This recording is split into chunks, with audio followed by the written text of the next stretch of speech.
7:30 train വന്നു.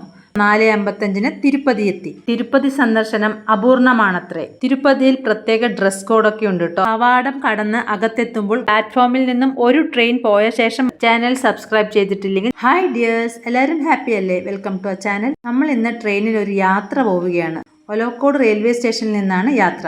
ഞങ്ങൾ സാധാരണ പോകുന്ന ടീമിനൊപ്പമാണ് പോകുന്നത്. കലേട്ടനാണ് റൂട്ട് പ്രൊപ്പറേറ്റർ. യാത്ര, താമസം, ഭക്ഷണം, ടൂറിസ്റ്റ് സ്പോട്ട് ഒന്നിനെക്കുറിച്ച് നമുക്ക് ടെൻഷൻ വേണ്ട. ട്രെയിൻ 1 മണിക്കൂർ ലേറ്റാണ്. 7:30 ട്രെയിൻ വന്നു. നമുക്ക് തന്നിരിക്കുന്ന ടാഗിലെ കോച്ച് നമ്പറും സീറ്റ് നമ്പറും അനുസരിച്ച് ഞങ്ങൾ കയറിയിരുന്നു. കയ്യിൽ കരുതിയിരുന്ന ഫുഡും കഴിച്ച് ഉറങ്ങി. അടുത്ത ദിവസം 4:55 തിരുപ്പതി എത്തി. അടുത്തൊരു ലോഡ്ജിൽ താമസ സൗകര്യം ഒരുക്കിയിരുന്നു. അവിടെ ചെക്ക് ഇൻ ചെയ്ത ശേഷം ഒരു ചായ കുടിക്കാനായി ഇറങ്ങി. കുളിച്ച് ഫ്രഷായ ശേഷം ആദ്യം നമ്മൾ പോയത് പത്മാവതി ക്ഷേത്രത്തിലേക്കാണ്. തിരുപ്പതിക്കടുത്തുള്ള തിരുച്ചാനൂരിലാണ് പത്മാവതി ക്ഷേത്രം സ്ഥിതി ചെയ്യുന്നത്. തിരുച്ചാനൂരിൽ അനുഗ്രഹം തേടാതെ തിരുപ്പതി സന്ദർശനം അപൂർണമാണത്രേ. തിരക്കില്ലാത്തതുകൊണ്ട് പെട്ടെന്ന് തൊഴുതിറങ്ങി ബ്രേക്ക്ഫാസ്റ്റും കഴിച്ച് നേരെ തിരുമലയിലേക്ക്. നല്ല റോഡാണ് കേട്ടോ. റോഡിന് ഇരുവശവും മരങ്ങൾ നട്ടുപിടിപ്പിച്ചിട്ടുണ്ട്. നല്ല ഭംഗിയുണ്ട് കാണാൻ. ഇവിടെ വാഹനങ്ങൾ നിർത്തി നമ്മൾ ഇറങ്ങി. ബാഗ് എല്ലാം സ്കാൻ ചെയ്ത് വണ്ടിയും ചെക്ക് ചെയ്ത ശേഷം യാത്ര തുടരാം. തിരുപ്പതിയിൽ പ്രത്യേക ഡ്രസ് കോഡൊക്കെ ഉണ്ട് കേട്ടോ. അത് നോക്കി വേണം നമുക്ക് പോവാൻ.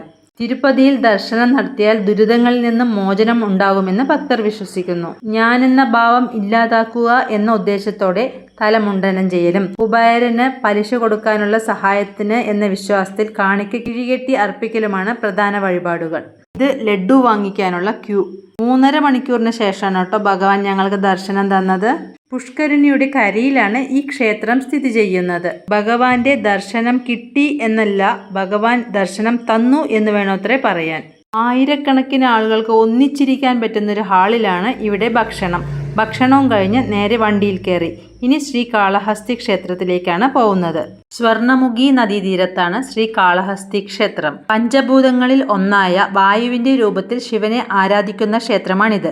പടിഞ്ഞാറോട്ട് ദർശനം ചെയ്തിരിക്കുന്ന വായുലിംഗമാണ് പ്രധാന പ്രതിഷ്ഠ.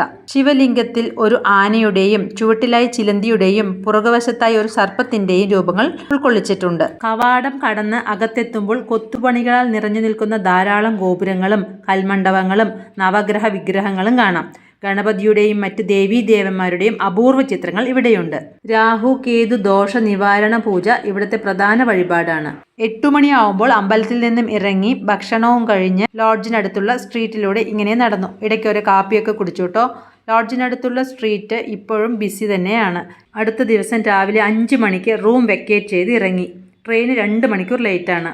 10 മിനിറ്റ് നടന്ന് നമ്മൾ റെയിൽവേ സ്റ്റേഷനിലെത്തി.